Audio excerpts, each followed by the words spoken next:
कि आज हमको इस सारण की पावन धरती पे हमारे माननीय सांसद महोदय को बुलाने पड़े।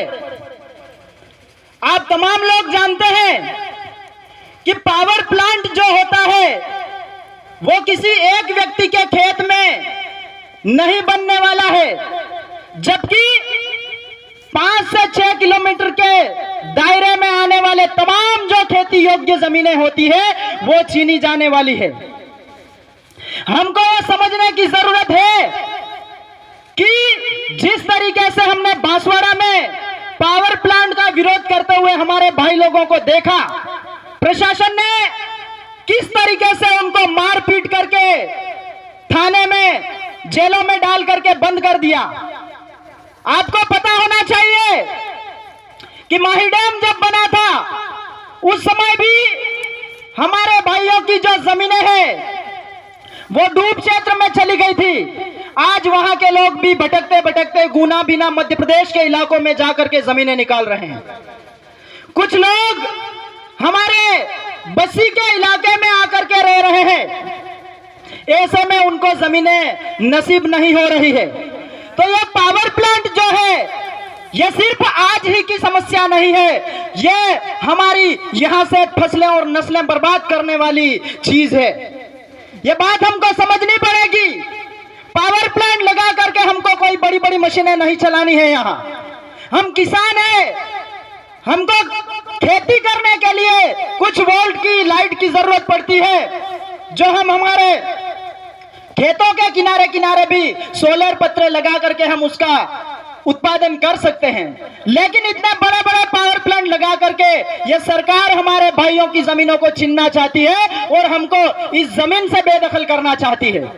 आपको पता होना चाहिए, जब ये 8 लाइन एक्सप्रेस वे निकला था तब नितिन गडकरी जो सड़क सुरक्षा परिवहन मंत्री है, उन्होंने क्या बोला था कि हमने जो 8 लाइन में जो एक्सप्रेस वे निकाला है यह हमने सिटियों से इसलिए नहीं निकाला है क्योंकि आदिवासी इलाकों में जो जमीनें पड़ी है वो हमें बहुत ही कम औने पौने दामों में ये जमीन उपलब्ध हो जाती है, इसलिए हमने आदिवासी इलाकों से होकर के ये बड़ा सा एक्सप्रेसवे निकाला।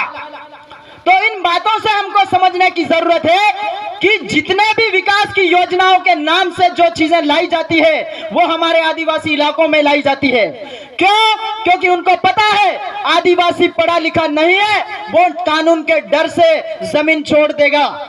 लेकिन हमको ऐसे कार्यक्रम कर करके उन लोगों को मुंह तोड़ जवाब देने की जरूरत है और उनको ये दिखाना है कि आदिवासी लोग भी पढ़ लिख करके विधानसभा और लोकसभा में जा करके टेबल ठोक करके बोलना सीख गए हैं।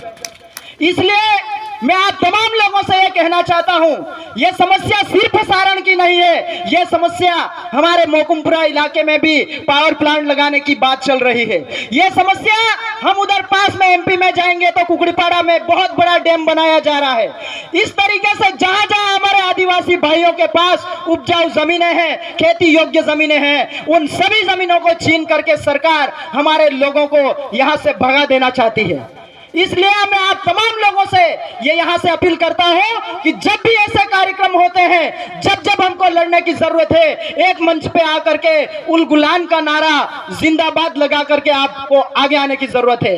इन्हीं बातों के साथ मैं मेरी वाणी को विराम करता हूं। अरे जय जोहर का नारा है, भारत देश हमारा। अरे जय जोहर का नारा है, भारत देश हमारा। लड़ेंगे, जीतेंगे, लड़ेंगे, जीतेंगे। बहुत बहुत आभार, धन्यवाद।